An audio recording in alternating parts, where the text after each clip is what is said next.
Você sabe quantos tipos de pecados existem? As pessoas acham que pecado é uma coisa só, mas para a gente entender isso, a gente precisa ir para a Bíblia, entender biblicamente o que cada tipo de pecado representa. Na tradição judaica, se você for ler a Bíblia no hebraico, você vai ver que existem 3 tipos de pecados. O primeiro nível de pecado é o pecado de Het.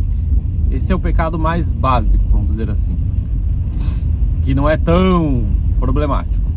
E para esse tipo de pecado existem lá os sacrifícios determinados pela lei bíblica para a reparação desse tipo de pecado. Tá tudo certo, tá? Você ia lá, fazia o teu sacrifício lá no templo, entregava a tua oferta e os teus pecados estavam perdoados. Existia o segundo nível de pecado, que é o pecado de Avon, exatamente como a marca Avon no Brasil. Esse pecado já é um pecado de um nível um pouco mais alto, que ele vai ser comumente traduzido para iniquidade. E o que é essa palavra iniquidade? Para quem lê bastante o Novo Testamento, conhece bem essa palavra aparece bastante, né? Iniquidade. Paulo vai falar que o iníquo é o anticristo, Yeshua vai falar em Mateus 7 que aqueles que praticam a iniquidade ele nem conhece, podem ter feito muitas maravilhas, mas ele não conhece.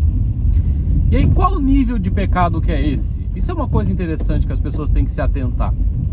O pecado de Avon, de iniquidade, ele é um pecado onde você sabe, mas decide não fazer. Ou seja, você escolhe não se submeter à lei. Não por uma rebelião, porque eu vou fazer isso, não. É um pecado aonde você decide. Eu sei que a lei existe, mas eu não vou seguir. Eu sei que tem que usar cinto de segurança, eu não vou usar cinto de segurança. Eu sei que eu tenho que andar na velocidade X na via, eu não vou andar. Mas a gente está se referindo especificamente às leis bíblicas, certo? E as leis bíblicas, elas falam de algumas coisas específicas que você tem que fazer, que se nós não fazemos, mesmo sabendo delas, nós estamos no pecado de Avon, neste pecado. E aí existe um terceiro nível, tá? Deixa eu voltar. Para o segundo nível, existe também formas de reparação na Torá, na lei. A Bíblia tem formas de reparação para esse tipo de pecado. Então, ou seja, nós temos 2 tipos de pecado que existem meios legais para reparação. Tá tudo certo. Ou seja, para esses 2 tipos de pecado, não precisaria de um redentor. Não precisa de um Goel, de um redentor, de um Messias para esse tipo de pecado. Porque esse tipo de pecado já tem formas de reparação na própria lei. Então não precisaria. Mas aí que está a pegadinha judaica. Existe um terceiro nível de pecado, que pouco é falado sobre ele, que é chamado de Peshá.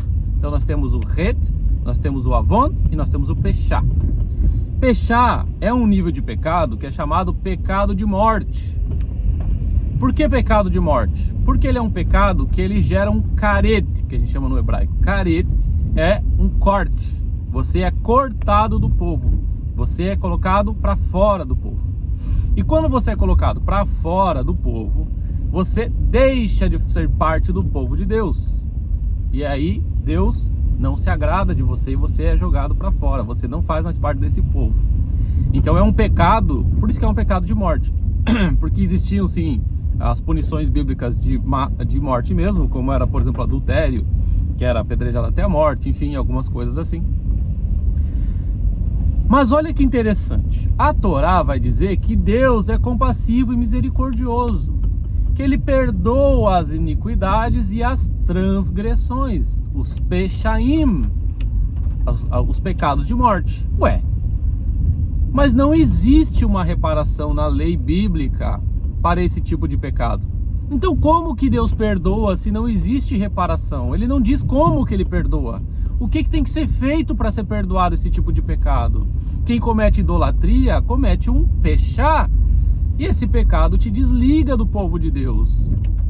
Se te desliga do povo de Deus, você automaticamente não é mais povo. Não importa o quão espiritual você seja. Você não faz parte do povo de Deus.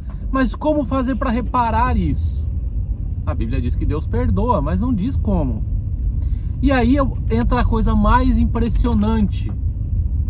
O único lugar em toda a Bíblia que vai falar qual o preço pago por esse pecado de morte, o único lugar, sabe onde que é? É o capítulo da Bíblia que mais dá discussão entre judeus e cristãos. Isaías 53. E também vai reforçar Isaías 54.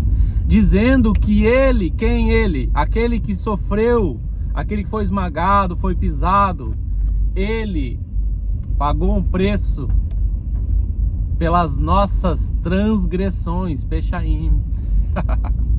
Então, só existe um que paga o preço por esses pecados.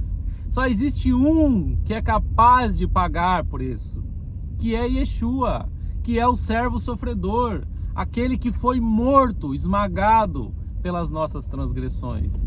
Não existe outro meio, outra forma de você pagar este tipo de pecado, apenas com o sangue do Mashiach, Yeshua, que morreu e foi crucificado por nós. Então, por isso que é importante você estudar a Bíblia hebraica, por isso que é importante você se aprofundar nos ensinamentos judaicos, só que dentro de uma perspectiva messiânica, porque o judaísmo tem muitas pegadinhas, como por exemplo essa dos pecados. Eles falam, não precisa de alguém morrer pelos meus pecados. Tá bom, mas por quais? Por quais pecados? Tem pecado que precisa, tem pecado que você não precisa. Yeshua não veio pagar o preço do pecado meu contra o meu irmão. Se eu roubei alguém, se eu cometi difamação, se eu falei coisas que não devia de alguém, ele não veio pagar por esses pecados. Ele veio pagar pelos pecados de idolatria, de morte, de adultério, de profanação do nome de Deus. Esse tipo de pecado, somente o Messias pode pagar. Agora, aqueles contra o meu irmão, que eu vá lá e me resolva. Que eu não delegue para Yeshua perdoar um pecado, que eu posso ir lá e pedir perdão para o meu irmão. Não é por esse pecado que ele veio morrer, porque por esse pecado já existem meios legais de reparação. Então ele não precisa pagar por esses pecados. Não que ele seja insuficiente. Veja, não é uma questão de insuficiência, é uma questão de níveis de ação e de função. E o nível que Yeshua veio é para trazer aqueles que já não faziam mais parte, as ovelhas desgarradas do povo de Israel, e todos aqueles que quiserem vir juntos. Este é o preço ao qual Yeshua pagou.